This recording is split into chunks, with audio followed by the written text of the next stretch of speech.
ഒരു കള്ളൻ മോഷണത്തിന് വേണ്ടി ഒരു വീടിനെ സമീപിച്ചു. പക്ഷേ അകത്ത് കയറണമെങ്കിൽ ഓടിളക്കി കയറ് കെട്ടി ഇറങ്ങണം. പക്ഷേ അദ്ദേഹത്തിൻ്റെ അരികിൽ കോണി ഉണ്ടായിരുന്നില്ല. വളരെ സമയം അന്വേഷിച്ച ശേഷം മറ്റൊരു വീട്ടിൽ നിന്ന് കട്ടെടുത്ത് ഒരു കോണി കൊണ്ടുവന്നു. കോണി ചുമരിൽ ചാരി ഇരുട്ടിൽ പുരയുടെ മുകളിൽ കയറി ഓടിളക്കി കഷ്ടപ്പെട്ട് താഴെ ഇറങ്ങി. അപ്പോഴാണ് അദ്ദേഹം അറിയുന്നത് തൻ്റെ തന്ത്രം പാടിയിരിക്കുന്നു. താൻ കഷ്ടപ്പെട്ട് ഓടിളക്കി താഴെ ഇറക്കിയിരിക്കുന്നത് വീടിൻ്റെ കോലായിലാണ്. അതുവരെ അദ്ദേഹം ചെയ്ത സർവ പ്രയത്നങ്ങളും അദ്ദേഹത്തിന് നഷ്ടമാവുകയായിരുന്നു. ഇതുപോലെയാണ് ഇപ്പോൾ കേരളം ഭരിക്കുന്ന ഗവൺമെൻറ്റിൻ്റെ അവസ്ഥ.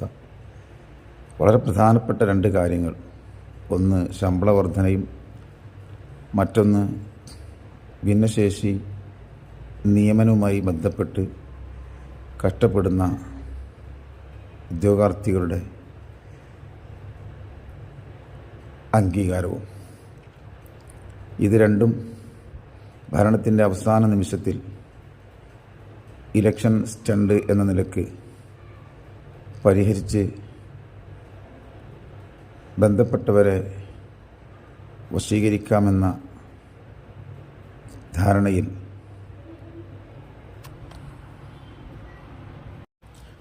വൈകിപ്പിച്ച് അന്ത്യ നാളുകളിലേക്ക് എത്തിച്ചു.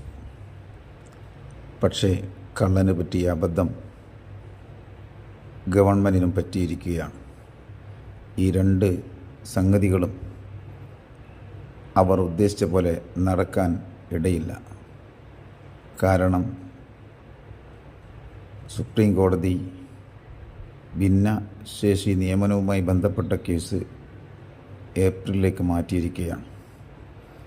ശമ്പള നിർണയത്തിന് പക്ഷേ ഇതുവരെ കാര്യമായ നീക്കങ്ങളൊന്നും നടത്താൻ പറ്റിയിട്ടില്ല. അതുകൊണ്ട് ഈ രണ്ട് കാര്യങ്ങളും